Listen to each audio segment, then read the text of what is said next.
오늘 우리 함께 살펴볼 하나님의 말씀은 창세기 2장 21절부터 25절까지입니다. 우리 교독하겠습니다. 여호와 하나님이 아담을 깊이 잠들게 하시니 잠들매 그가 그 갈빗대 하나를 취하고 살로 대신 채우시고 여호와 하나님이 아담에게서 취하신 그 갈빗대로 여자를 만드시고 그를 아담에게로 이끌어 오시니 아담이 이르되 이는 내 뼈 중에 뼈요 살 중에 살이라 이것을 남자에게서 취하였은즉 여자라 부르리라 하니라. 이러므로 남자가 부모를 떠나 그의 아내와 합하여 둘이 한 몸을 이룰지로다. 아담과 그의 아내 두 사람이 벌거벗었으나 부끄러워하지 아니하니라. 아멘. 우리는 지난 시간까지 사도신경과 주기도문을 생각해 보았습니다. 그래서 오늘부터 이 십계명을 생각해 볼 차례인데 십계명은 다음 주에 생각해 보기로 하고 오늘은 보통 다른 교회에서 어린이 주일로 지키죠. 그 다음 주는 어버이 주일로 지키는데 이게 사실 그 미국에서부터 시작된 것이에요. 초대교회부터 이렇게 어린이 주일, 어버이 주일 이런 것 있었던 건 아니고 이제 최근이라고 말할 수 있겠죠. 고대로부터 생각을 해보면 미국에서부터 생긴 것이고 또 우리나라는 미국 교회로부터 영향을 많이 받아가지고 또 옛날에는 우리나라도 어린이들을 홀대하던 그런 문화였기 때문에 그런 필요도 좀 있었던 것 같아요. 지금은 애들을 또 너무 이렇게 상전으로 모시고 사는 시절이 아닌가 싶기도 한데 아무튼 그러기도 하고 또 교회 밖에서도 5월을 보통 가정의 달이라고 부르잖아요. 사실 이 가정이라고 하는 이거는 성경적으로 볼 때도 굉장히 중요한 주제고 우리가 꼭 성경적으로 이해를 해야 하는 그런 주제이기도 해요. 그래서 우리는 해마다 이 5월에 어떤 주일에는 가정과 관련된 말씀을 좀 살펴보면 좋겠다 싶어서 오늘은 첫 번째로 창세기 본문을 좀 택했습니다. 저는 사실 이런 설교를 할 자격은 없어요. 가정에 대해서. 제 아내가 저를 배우자로 생각하지 않았던 이유가 혹시 뭔지 아세요? 저를 보면은 가정이 안 그려져서. 그러니까 저랑 결혼해가지고는 그 다음에 어떤 가정이 꾸려질지가 이게 생각이 안 되겠나 봐요. 사실 저는 그 성장 배경이 그렇게 단란한 가정에서 살았다거나, 솔직히 저는 가정이 뭔지 잘 모르고 살았어요. 결혼하면서도 이런 가정을 이루어야 되겠다 이런 생각 1도 없었어요. 그냥 아내가 좋아서 결혼하려고 그랬던 것이 뿐이지. 근데 지금은 제가 참 가정적으로 살고 있긴 한 것 같기도 한데 어쩌다가 이렇게 변했는지 모르겠어요. 사실 제가 이런 자격은 없어요. 가정에 대한 설교할 자격은 없지만 설교자가 무슨 자격이 있어서 늘 설교하는 건 아닙니다. 성경이 말하고 있는 중요한 내용을 살펴보는 게 좋을 것 같아서 오늘은 좀 그렇게 하려고 합니다.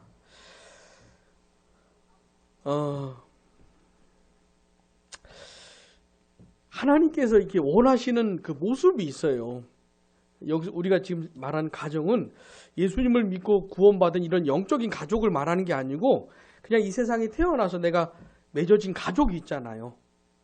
아버지, 어머니, 아내와 남편, 자녀들 실제로 이렇게 피부치로 모이게 된 가족이 있잖아요. 그걸 생각을 해보려고 하는 겁니다. 자, 하나님께서 원하시는 모습이 있는데 예수를 믿고 구원받은 사람은 이 세상에 사는 동안에 우리의 가족을 하나님이 원하시는 모습으로 끌고 가려고 하는 애를 써야 된다 이 말입니다. 노력을 해야 되는 것이에요. 남편은 남편대로, 아내는 아내대로, 부모는 부모대로, 자녀는 자녀대로 하나님이 원하시는 모습과 관계가 있는데 거기까지 가려고 애를 써야 되는 거예요.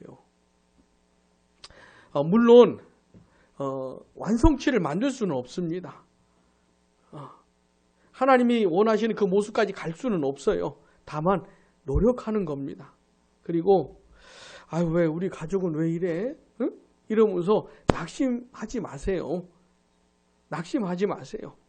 우리가 이 가족을 만들려고 하는 수고도 영원히 하는 수고가 아닙니다. 그냥 내가 이 세상에 살아있는 동안만 여기까지만 하면 되는 수고예요. 내가 이 세상을 떠나고 또 예수님이 이 세상에 다시 오시면 저 새하늘과 새 땅에서도 이런 가족으로 사는 게 아닙니다. 이런 개념이 사라져요. 은석이네, 세한이네, 태환 형제네 이런 게 아니에요. 그냥 이 세상에 있는 동안만 이런 가족으로 살아가는 겁니다. 근데 그것만으로도 중요하기 때문에 하나님 원하시는 게 뭔지를 생각하면서 애써가는 것이에요. 애써가는 것이에요. 그러니까 균형을 잘 잡아야 돼요. 낙심하지 마세요. 그렇다고 포기도 하지 마세요. 내가 오늘 살아있으면 오늘 애쓰는 겁니다. 하나님이 원하시는 모습. 자, 사춘기 친구들은 안 써도 되지요. 사춘기니까. 사춘기는 특별한 시기니까. 내가 부모를 어떻게 대해야 되는지 하나님이 원하시는 게 있는데 사춘기는 노력을 안 해도 되지요. 그런 거 없습니다. 사춘기든지 삼춘기든지 오춘기든지 간에 하나님이 원하시는 모습이 있기 때문에 다 애를 써 가야 되는 것이에요. 이런 의도를 가지고 우리 매해 5월에 어떤 주일에는 가정과 관련된 내용을 좀 살펴보면 좋겠습니다. 오늘은 첫 번째로 이 가족은 특별히 친밀함을 느끼는 공동체여야 돼요. 따라해 봅시다. 친밀함. 네, 친밀함. 가족이 지키고 회복해야 될 가치가 있는데 그게 뭐냐면 그게 친밀함이에요. 여러분 이 세상에 내가 친한 사람들 많지요. 친구들 많지요. 좋지요. 그게 친구가 되었든 선생님이 되었든 그 누구가 되었든 간에 그 누구보다도 남편과 아내가 부모와 자녀가 형제와 형제가 가장 친밀해야 돼요. 가족이 가장 친밀해야 돼요. 왜냐하면 하나님이 처음부터 그런 의도를 가지고 만드셨기 때문에 가족은 그런 공동체가 되어야 해요. 오늘 좀 그걸 생각해 보려고 하는 겁니다. 자, 하나님께서 처음 사람을 만드셨어요. 우리가 그를 누구라 불러요? 남자를 먼저 만드셨어요? 여자를 먼저 만드셨어요? 남자를 먼저 만드셨죠? 그를 우리가 뭐라고 불러요? 그의 이름을 아담이라고 부르잖아요. 이 아담이 그냥 히브리어로 사람이란 뜻이에요. 이게 그냥 발음이 아담이에요. 아담. 발음이. 그래서 이제 첫 번째 하나님 만드신 남자를 아담이라고 우리가 부르는데 자, 하나님이 아담을 어떻게 만드셨습니까? 하나님의 형상대로 만드셨잖아요. 자, 하나님이 사람을 몇째 날 만드셨어요? 6째 날 만드셨지요. 그러니까 사람이 생활할 수 있는 모든 준비를 다 하시고 모든 상태를 다 사람이 살 수 있는 가장 적절한 상태로 다 만드신 다음에 그 다음에 사람을 만드신 거예요. 사람이 만들어진 다음에는 이미 하늘이 있었어요. 지금 하늘 말고 죄가 들어오기 전 하늘, 오염이라고는 1도 없었던 그 하늘, 저 우주와 저 하늘 얼마나 아름다웠겠어요. 수많이 떠있는 이 별들 얼마나 아름다웠겠어요. 여러분 보통 이 도시에 사는 사람들이 힐링한다고 저기 농촌에 가잖아요. 저기 바닷가를 가든지. 그러면서 도시에서 못 봤던 그 하늘 보면서 얼마나 힐링된다고 합니까? 그런 하늘은 저리 가라고 해야지요. 응? 하나님이 처음 만드신 하늘 얼마나 아름다웠겠어요. 그 하늘을 날아다니는 각기 종류대로 만드신 그 새들 얼마나 아름다웠겠어요. 그러니까 저 우주와 하늘과 땅에 짐승들과 가축들과 하나님이 다 각기 종류대로 만드셨거든요.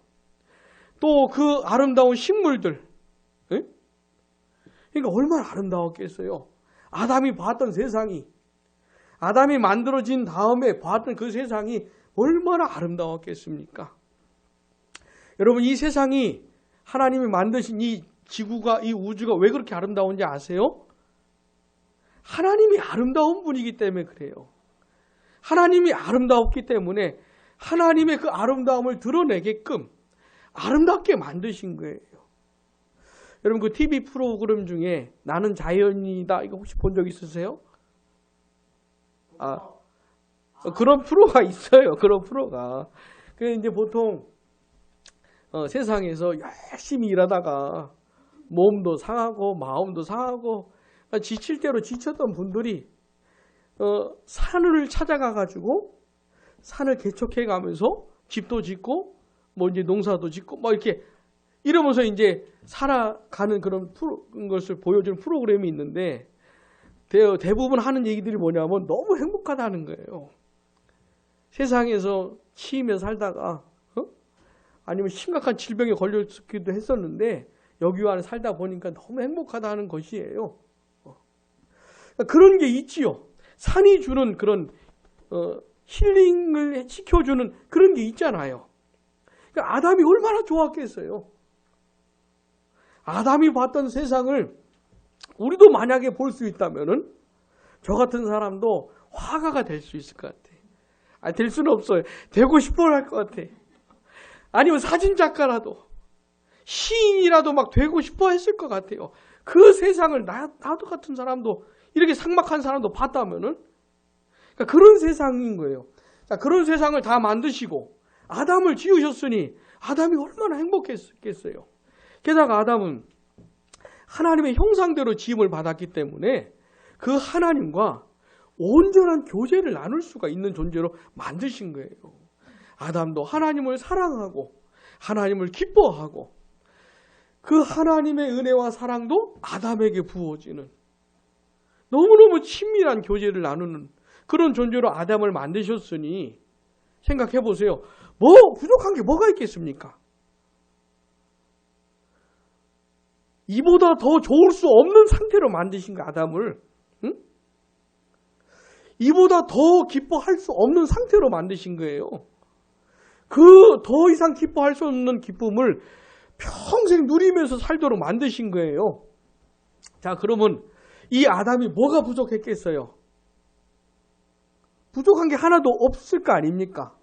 근데 하나님이 그 아담을 보시고 평가를 내리시는데 이렇게 하셔요.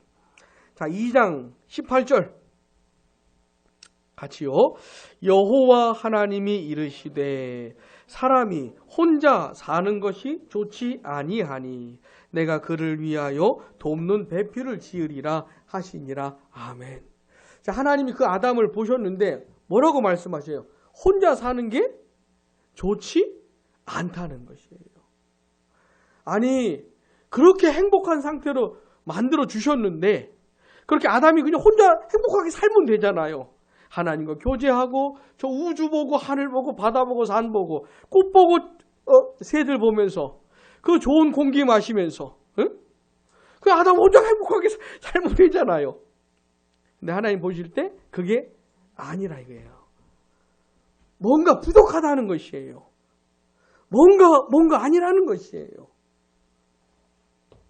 그러면서 그를 위해서 누굴 만들어주겠대요? 돕는 배필을 지어주겠다는 겁니다. 자, 돕는 배필 그러니까 뉘앙스가 어떻습니까?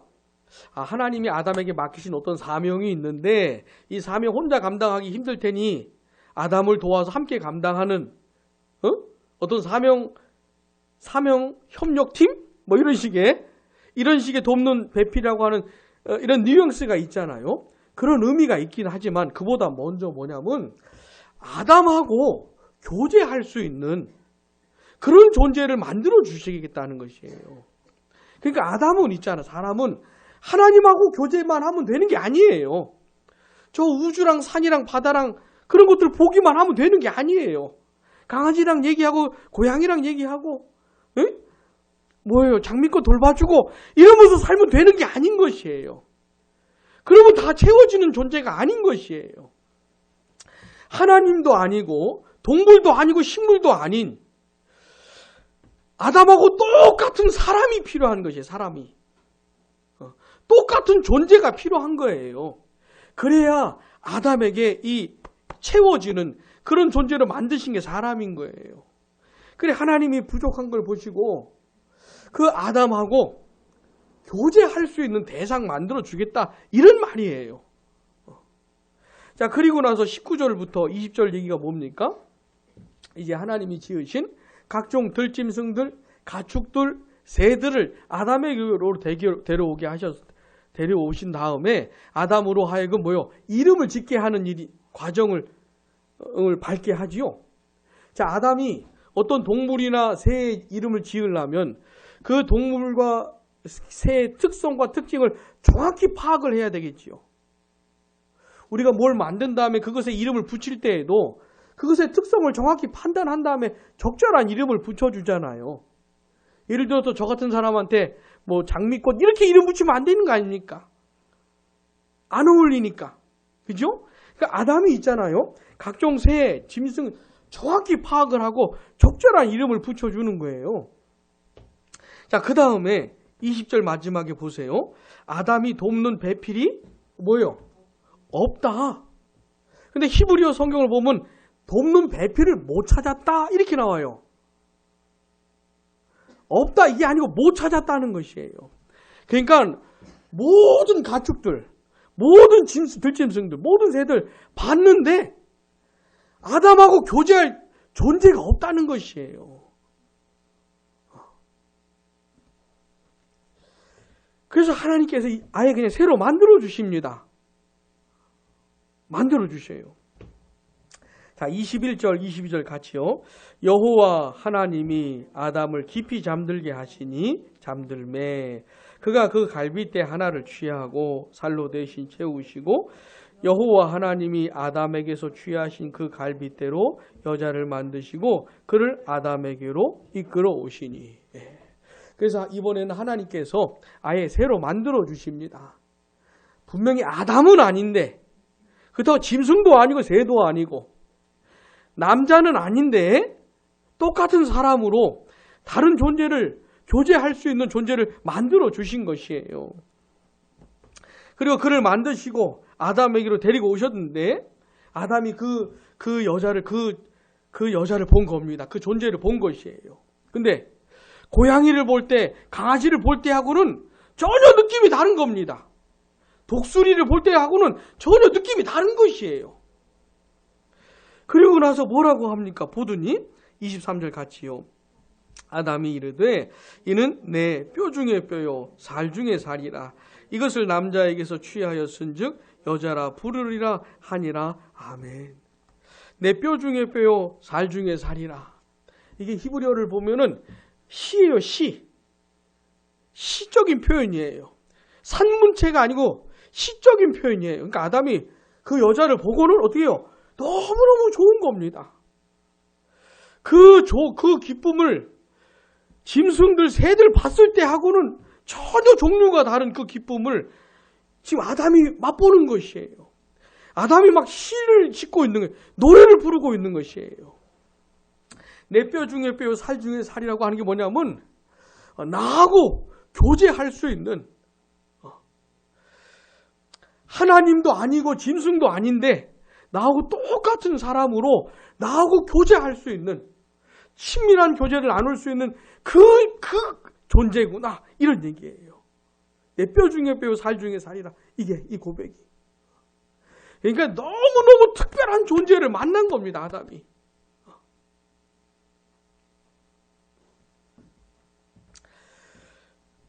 이걸 꼭 기억을 하셔야 돼요.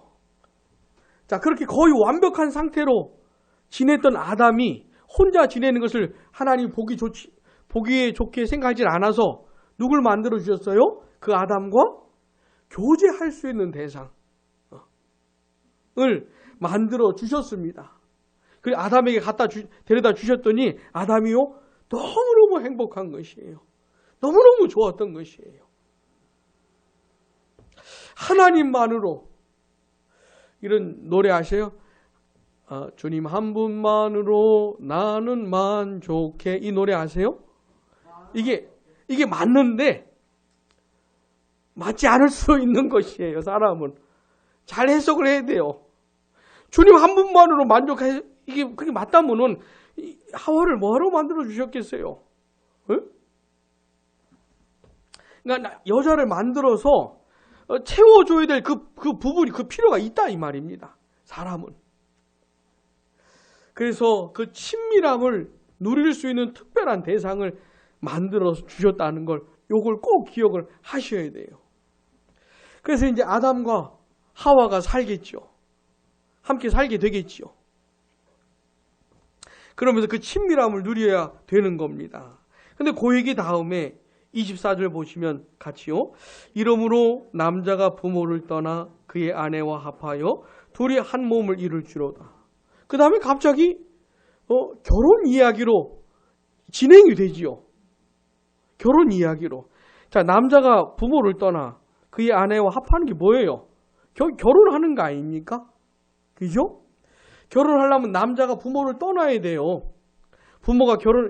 남자가 결혼하기 전까지는 부모와 함께 살고 부모로부터 도움을 받고 부모의 영향 안에서 살았다면은 물론 결혼 다음에도 부모를 잘 섬겨야 되겠지만 부모로부터 떠나는 게 있어야 되는 겁니다. 그러니까 부모를 떠나서 어떤 여자와 새로운 가정을 이루는 그게 좀 필요한 것이에요. 결혼한 다음에도 총각 시절처럼 똑같이 부모에게로부터 영향을 받거나 코치를 받거나 뭐 모르겠는 거 있으면 부모님한테 쫓아가가지고 어떻게 되는지 물어보거나 뭐 이렇게 지내면 안 되는 것이죠.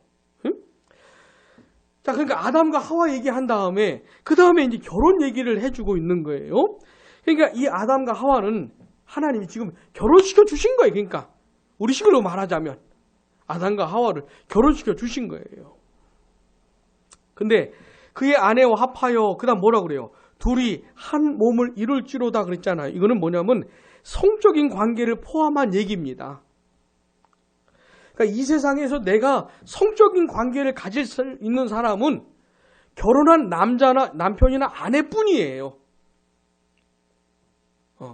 이게 성경적인 겁니다. 이 세상에 내가 성적인 관계를 가질 수 있는 사람은 내가 결혼한 아내나 남편뿐이에요. 그러니 이 세상에 그 어떤 존재도 비교 대상이 없지요.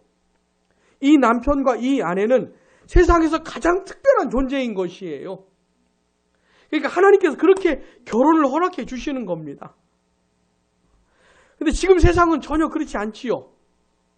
결혼하기 전에도 그렇고 결혼한 다음에도 왜 내가 내 남편이랑만 내 아내랑만 그래야 되는지.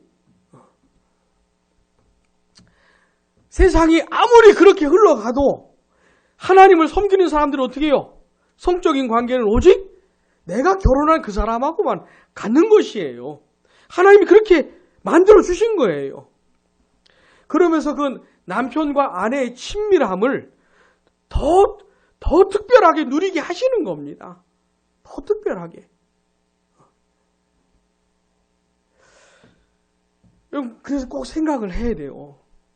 내가 이 여자랑 이 남자랑 만나서 결혼을 했는데 하나님께서 나와 내 배우자 사이에 하나님은 뭘 원하시는 것일까?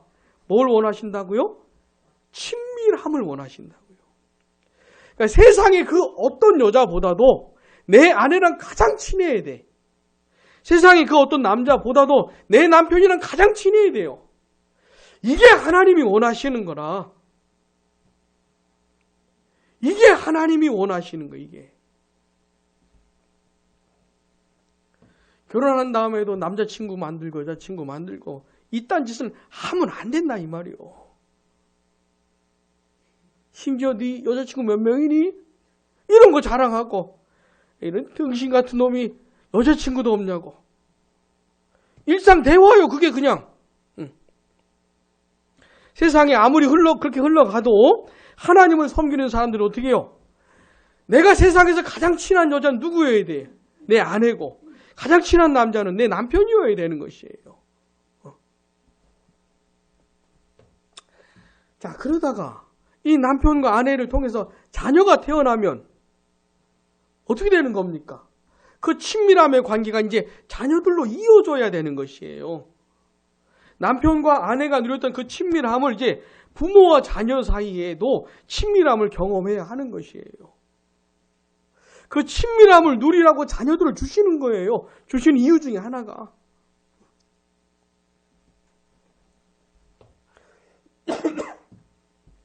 애가 태어났는데 하나가 아니고 둘이네? 그럼 어쩌라는 거예요? 내 형하고 내 동생하고 내 누나랑 내 동생이랑 어떻게 하라고요? 어떻게 하라고? 우리 친구 대답을 해보세요. 아니 왜 하나님이 나한테 형을 주셨을까? 하나님 왜 나한테 동생을 주셨을까? 응? 왜 그러셨을까요? 친밀함을 누리라고. 친밀함을. 세상에서 그 어떤 친구보다도 내 형이 나랑 가장 친해야 돼. 내 동생이 가장 친해야 돼요. 그러라고 만들어 주신 거예요, 가정을.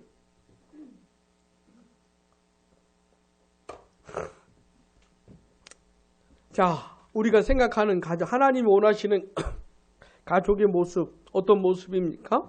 친밀함을 누리는 그 모습이에요.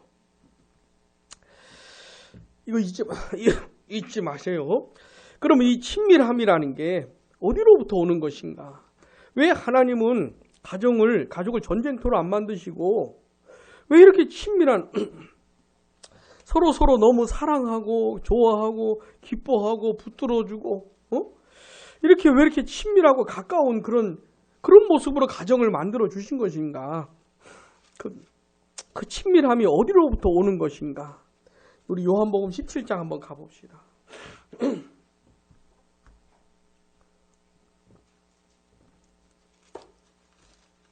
요한복음 17장은 우리 예수님께서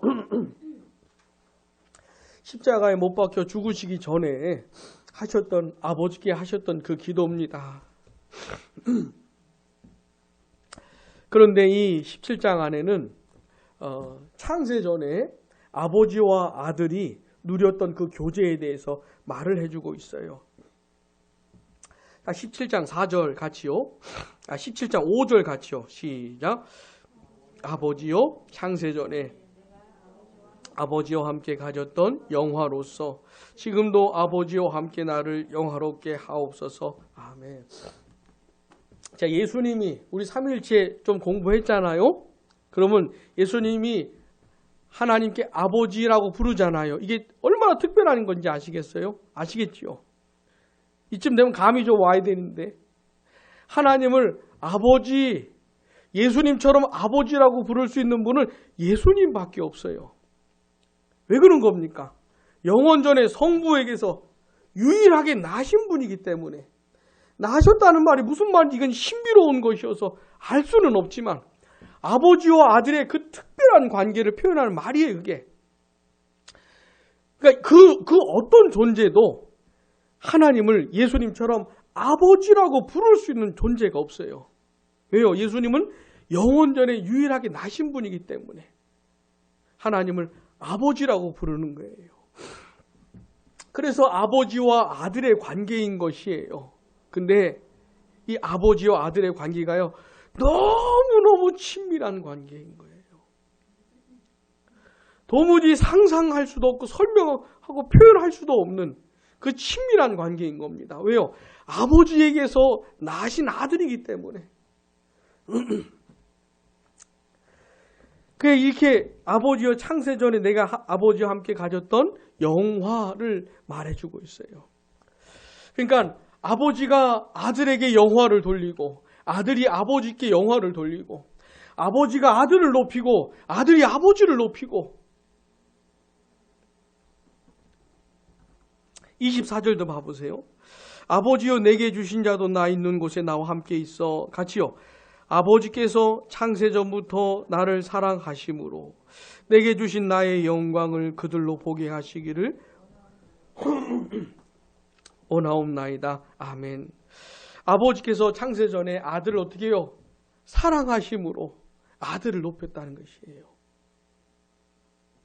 도무지 무슨 말인지 알 수가 없지만 아버지가 아들을 사랑하심으로 아들을 존귀하게 하고 아들이 아버지를 사랑함으로 아버지를 존귀하게 하는, 이렇게 서로 높이는, 이걸 삼위일체 하나님으로 연장시켜 얘기한다면 삼위 하나님께서 아버지와 아들과 성령께서 서로를 사랑함으로 서로를 높이는 이런 너무너무 완벽하고도 아름다운 교제,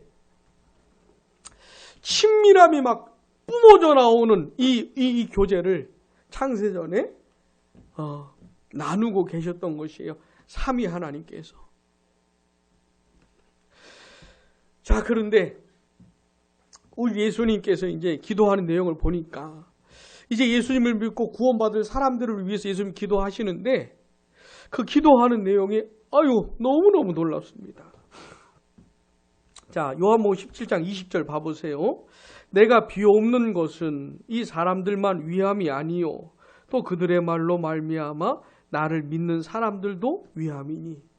예수님이 지금 기도하고 계신데 누구를 위해서 기도하냐면 먼저 이 사람들은 누구냐면 예수님이 기도할 때 함께 있었던 그 제자들을 말하는 것이에요. 함께 있었던 사람들. 근데 그 사람들만이 아니고 그들의 말로 말미암아 예수님을 믿게 될 사람들. 누굽니까? 그러니까 우리 같은 사람들도 다 포함한 기도입니다. 우리 같은 사람들이 어떻게 예수님을 믿게 됐습니까? 그 제자들, 사도들이 말했던 그 내용이 성경에 기록이 되었고 우리 같은 사람들은 그 기록을 통해서 사도들이 한 말을 듣고 예수님을 믿는 것이에요. 그러니까 우리들까지 다 포함해가지고 예수님이 기도하고 계신 거니까. 자, 그 내용이 뭐냐면 21절.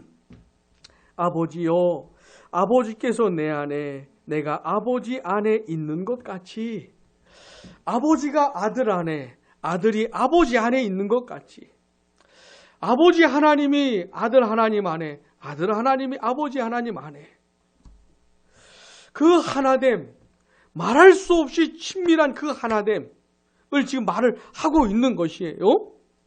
같이, 그 다음 그들도 다 하나가 되어. 그들이 누구예요? 예수님 믿고 구원받을 사람들을 말하는 거예요. 마치 아버지와 아들이 하나 된 것처럼 예수 믿는 사람들은 서로 간에 어떻게 해야 돼요? 하나가 되어야 해요. 내가 너 안에, 네가 내 안에. 이런 표현을 쓸 수 있을 정도의 관계가 되어야 해요. 예수 믿는 사람들은. 친밀한 하나됨을 누려야 돼요. 자, 예수 믿는 사람들이 피차 간에 누리는 이 친밀함이 어디서부터 온 겁니까? 삼위 하나님께로부터 온 것이에요. 아버지와 아들 사이에 누렸던 그 친밀함을 우리 사이에 누리게 하시는 겁니다. 그 하나됨. 응? 자, 하나가 되어. 그 다음 같이요. 우리 안에 있게 하세요. 여기 우리는 누구예요? 아버지와 아들을, 하나님을 말하는 것이죠. 우리가 그렇게 하나가 되어서 하나님 안에 있게 해달라는 기도를 하는 거예요. 예수님의 기도의 내용이 이런 거예요. 이런 거. 우리가 다 하나가 되어서 우리가 하나님 안에 거하게 해달라고. 우리가 하나님과의 친밀함을 누리며 살게 해달라고. 뭐 그런 식의 기도예요. 그래서 결국 어떻게 해요? 같이요. 세상으로 아버지께서 나를 보내신 것을 믿게 하옵소서. 자, 아버지가 아들을 이 세상에 보내시면서 결국 원하셨던 게 뭡니까? 그 예수 아들을 통해 구원받게 하셔서 그들이 서로 하나가 되고 어떻게 해요? 하나님 안에 거하는, 예수 믿는 사람들이 서로 관계 속에서 뿐만 아니라 하나님과의 관계 속에서도 그 친밀함을 누리는 것, 이게 궁극적으로 원하는 것이었어요. 이게 예수님이 만들려고 하시는 궁극적인 모습이 바로 이겁니다. 자, 그런 모습을 세상이 보면서 이 세상에 이런 하나됨은 없거든요. 아버지가 아들 안에 있는 것처럼, 아들이 아버지 안에 있는 것처럼 우리가 서로 이루는 그 하나됨은 세상에 없어요. 뿐만 아니라 우리가 어떻게 해요? 하나님 안에 거하게까지 되니 그런 모습을 보면서 세상이 아버지가 아들을 보내신 거구나. 저 너무너무 아름다운 저 모습이 결국 예수님을 통해서 만들어진 것인데 그 예수님이 하나님의 아들이셨던 거구나. 그 예수님이 오셨기 때문에 이런 모습들이 만들어지는 거구나. 그렇게 세상이 보고 아버지가 아들을 보내셨다는 것을 고백하게 만들게 해달라고 기도하는 것이에요. 22절도 같이요. 내게 주신 영광을 내가 그들에게 주었사오니 이는 우리가 하나가 된 것 같이 그들도 하나가 되게 하려 함이니라. 23절 곧 내가 그들 안에 있고 아버지가 내 안에 계시어 그들로 온전함을 이루어 하나가 되려 함은 아버지께서 나를 보내신 것과 또 나를 사랑하신 같이 그들도 사랑하신 것을 세상으로 알게 하려 함이로소이다. 아멘. 자, 요한복음 17장에 나오는 기도가 예수님의 기도의 내용이 뭔지 아시겠죠? 그래서 있잖아요. 예수님을 믿고 구원받은 사람들은 사실 우리가 삼위일체를 공부했지만은 삼위 하나님 속으로 이게 초대를 받는 것이에요. 아버지와 아들과 성령 하나님께서 완벽하고도 아름다운 교제를 영원토록 누리고 계시는데 그 삼위 하나님 사이에 누리는 그 완벽한 아름다운 교제 속으로 우리를 초대하고 있는 거예요. 그 친밀함을 맛보게끔 하나님과 내 사이에 그 친밀함을 맛보게끔 우리를 불러주시는 거예요. 그러니 얼마나 놀라운 겁니까 이게. 도대체 누가 영원 전부터 누렸던 아버지와 아들의 그 사랑의 교제를 누가 알겠어요, 그 친밀함을. 근데 예수 믿고 구원받는 사람들을 그 친밀함 속으로 초대를 하신다니까요. 이 세상에서부터 그 친밀함을 하나님과 나 사이에 맛보면서 살게 하시는 거예요. 근데 이 세상을 내가 떠나면 어떻게 되겠습니까? 그 친밀함의 완전함의 최대치를 영원토록 누리도록 나를 불러주시는 거예요. 그러니 얼마나 놀라운 겁니까 이게. 그게 예수 믿는 사람이고 뿐만 아니라 그 친밀함을 이제 어떻게 해요? 예수 믿는 사람들 안에 교회 안에서도 그 하나됨을 누리면서 가야 되는 것이죠. 이게 예수님이 하셨던 기도예요. 그러니까 예수 믿는 한 사람 한 사람 그들로 이루어지는 교회가 받은 은혜가 얼마나 특별한 건지 아시겠지요? 자, 그런데 이런 식의 친밀함을 하나님이 처음 사람을 만드실 때 그 친밀함으로 사실 초대를 하셨던 거예요. 다시 하나님이 아담을 어떻게 만드셨다 그랬어요? 하나님의 형상대로 만드셨다 그랬잖아요. 이게 어떻게 만들어진 겁니까? 하나님과 교제할 수 있는 존재로 만드신 거예요. 그럼 하나님과 아담이 교제하면서 친밀함을 맛보게끔 아담도 하나님을 사랑하고 하나님도 아담을 사랑하시고 근데 그 친밀함이 어디로부터 온 거라고요? 삼위 하나님으로부터 온 것이라고요. 삼위 하나님이 누렸던 그 친밀함을 이젠 사람을 만드셔서 이 사람이 그 친밀함을 경험하며 살도록 그래서 사람을 만드신 거예요. 사람이 지어진 이유가 목적이 뭡니까? 하나님과의 친밀함을 누리게 하시려고. 그래 너무너무 기쁘게 살게 하시려고 사람을 만드신 거예요. 자, 근데 그 사람에게도 특별한 존재가 필요한 겁니다.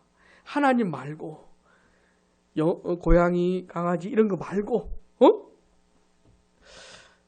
똑같은 존재, 똑같은 사람이 필요한 것이에요. 그리고는 그 여자도 하나님의 형상대로 만드신 거예요. 뭐가 가능하도록요? 하나님과의 교제, 친밀함이 가능하도록. 그 다음에 여기서 더 나아가야 되죠. 남자와 여자를 왜 결혼시켜 주신 겁니까? 그 친밀함을 누리도록. 그래 둘이 한 몸 되게 하신 거예요. 이 세상에 그 누구에게도 이런 관계를 허락한 적이 없어요. 하나님이 둘이 하나 한 몸 돼 이룰지로다 이런 말씀하신 적이 없어요. 한 남편과 한 아내 둘뿐이에요. 그 관계 속에서 어떻게 해요? 그 친밀함을 누리라고. 그래 하나님 그래서 결혼시켜 주신 거예요. 그 다음에 자녀들 왜 주세요? 그 친밀함을 이제 어떻게 해요?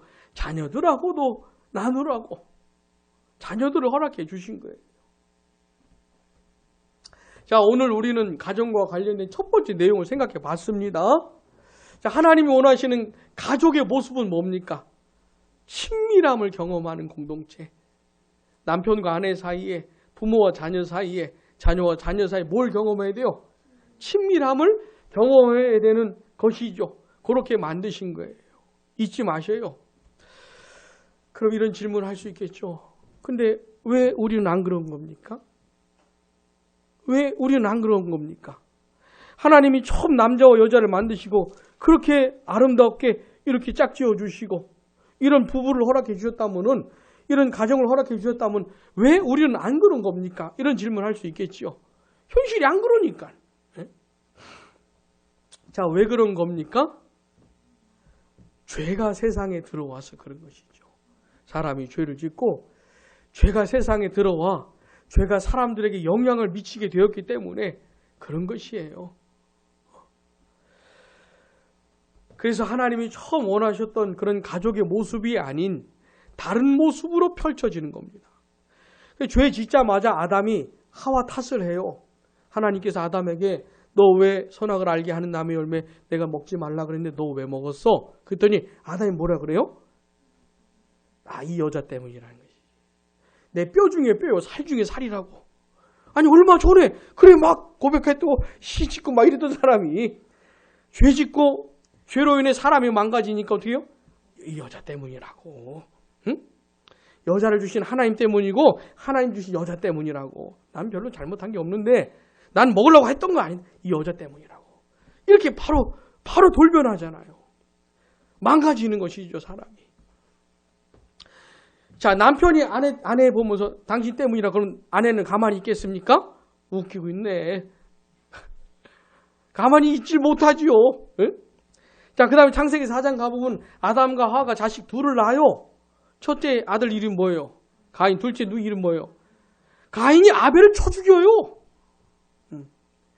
NIV 성경 같은 데서는 어떻게 번역을 하냐면 가인이 아벨한테 말을 해. 들로 나가자.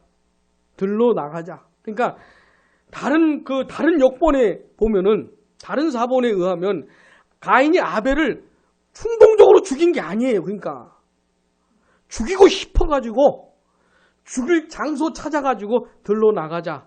말할 땐 상냥하게 말했겠지요. 막 이러고 말하면 동생이 쫓아오겠습니까? 살게 좋게 말했겠죠. 들로 나가서 쳐 죽인 겁니다. 고의적으로, 의도적으로.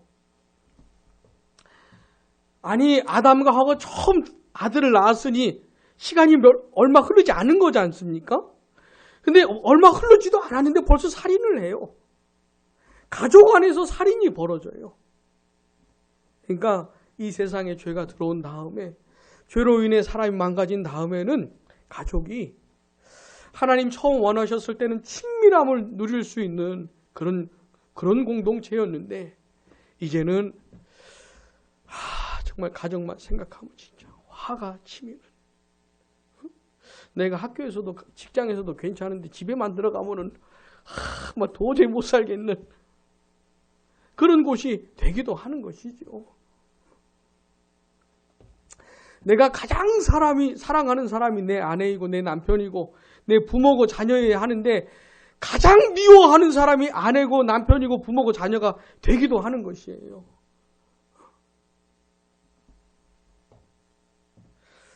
그래서 이 죄 때문에 가정이 이렇게 풍지박산 나고 망가지고 하는 것이에요. 제 아내가 이제 학교에서 상담을 하잖아요. 그러면 학교에서 문제 행동을 하는 아이들을 상담을 하는데 대부분이 가정에 문제가 많아요. 부모가 혼자 있든지 아니면 할아버지 할머니랑 같이 살든지 아빠로부터 엄청 맞든지 막. 그러니까 이런 어린애들인데 아빠로부터 엄청나게 두들겨 맞는 것이에요. 그렇게 가정에 문제가 있는 아이들이 많아요. 그러니까 얼마나 안타까운지 모릅니다.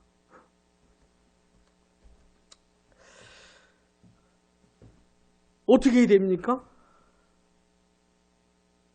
어떻게 해야 됩니까?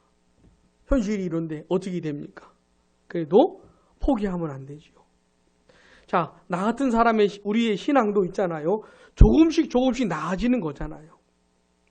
이 세상 떠날 때까지, 예수님 다시 오실 때까지 내 신앙이 더 좋아지도록, 주님 닮아가도록 나도 애를 쓰는 거 아닙니까? 애를 쓴다고 해서 잘 되는 것도 아니지만은, 그래도 계속 애를 쓰는 거 아닙니까? 그런 것처럼 가족도 마찬가지예요. 계속 애를 쓰는 겁니다.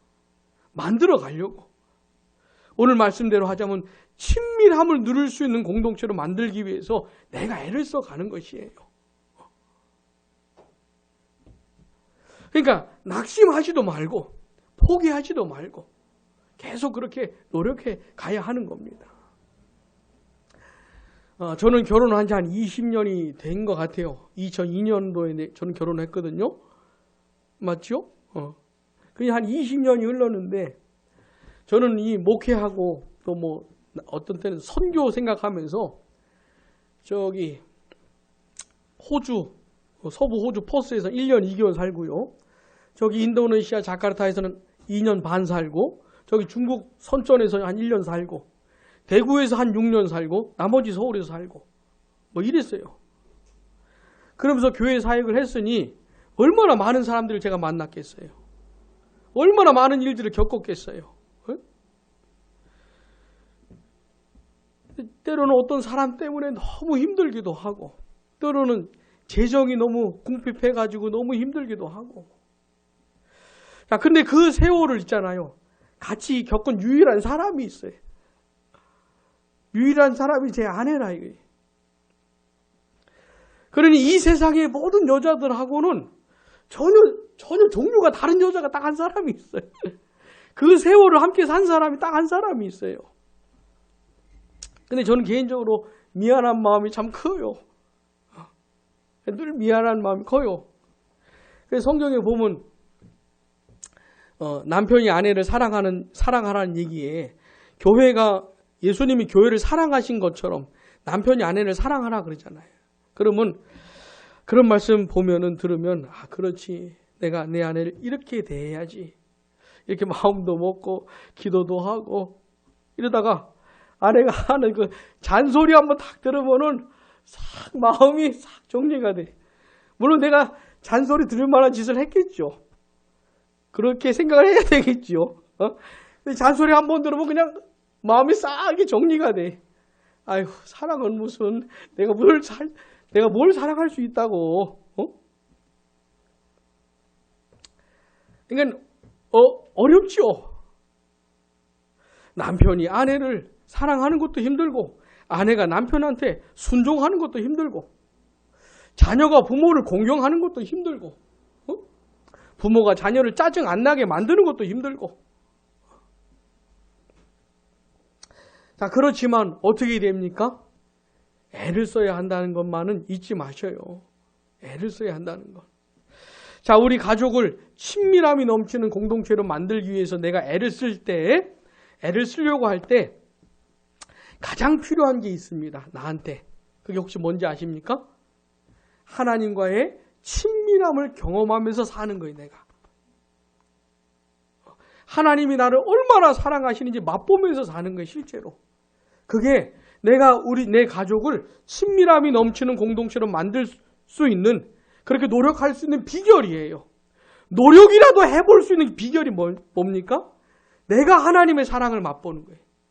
하나님과의 관계 속에서 내가 친밀함을 누리는 것이에요. 이게 비결인 거예요. 자, 부디 우리 각자가 하나님과의 관계 속에서 친밀함을 누리게 되길 바랍니다. 나 같은 사람을 사랑해 주신 하나님의 사랑이 있잖아요. 그걸 좀 깊이 맛보게 되기를 바랍니다. 그 하나님의 사랑을 맛보잖아요? 그러면 또 용기가 솟아요. 내가 이 사랑으로 내 아내를 대해야지, 내 남편을 대해야지, 내 자녀를 대하고 부모를 대해야지. 이런 힘이 생긴다니까요. 그 다음에 또 좌절을 할지라도 또 하나님과의 친밀함 속에서 회복되어서 또 애쓰는 것입니다. 자, 먼저 하나님과의 관계 속에서 친밀함을 꼭 누립시다. 이거 아니면 방법 없어요. 무슨 수로 사랑하고 무슨 수로 순종하고 무슨 수로 공경합니까? 가족과의 관계를 무슨 수로 유지를 합니까? 그러니까 하나님의 사랑을 깊이 알아가면서 그 다음 어떻게 해요? 포기하지도 말고 낙심하지도 말고 오늘 살아있으면 오늘 애쓰는 겁니다. 오늘 살아있으면 오늘 노력하는 것이에요. 하나님께서 맺어주신 이 특별한 가족이 친밀함이 넘치는 공동체가 되도록 오늘 살아있으면 오늘 노력하는 겁니다. 언제까지 하면 됩니까? 이 세상 떠날 때까지만 하면 되는 거예요. 영원한 수고도 아니에요. 그냥 이 세상에 있는 동안에만. 그 다음은 어떻게 해요? 이 세상에서의 가족과는 아무 상관없이 이제 새하늘과 새 땅에서 영원한 가족과 함께 사는 겁니다. 거기서는 나만 애쓸 필요 없어요. 새하늘과 새 땅에서는 있잖아요. 모든 가족 멤버들이 전혀 죄의 영향을 받지 않는 영화로운 상태가 되어서 그냥 한 사람 한 사람이 너무너무 사랑스러운 사람들이 돼요. 바라보기만 해도 막 너무너무 사랑스러운 사람들이 돼요. 거기서는 삼위 하나님이 누리는 그 친밀함의 교제를 있잖아요. 거기서는 새하늘과 새 땅에서는 정말 충만하게 맛보면서 누리게 될 겁니다. 우리의 가정을 생각할 때 이렇게 좀 생각을 하면서 너무 실망도 하지 마시고 낙심도 하지 마시고 포기도 하지 마시고 그래서 하나님의 은혜로 우리의 수고로 조금은 나아지는 그런 가정 만들어 봅시다.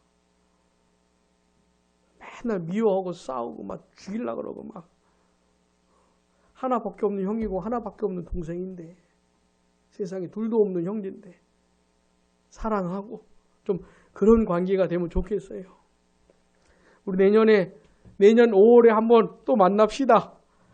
내년 5월에 우리 각 가정의 모습을 보면서 한 해 동안 얼마나 친해졌나 우리가 서로 간에 한번 봅시다. 기도하겠습니다.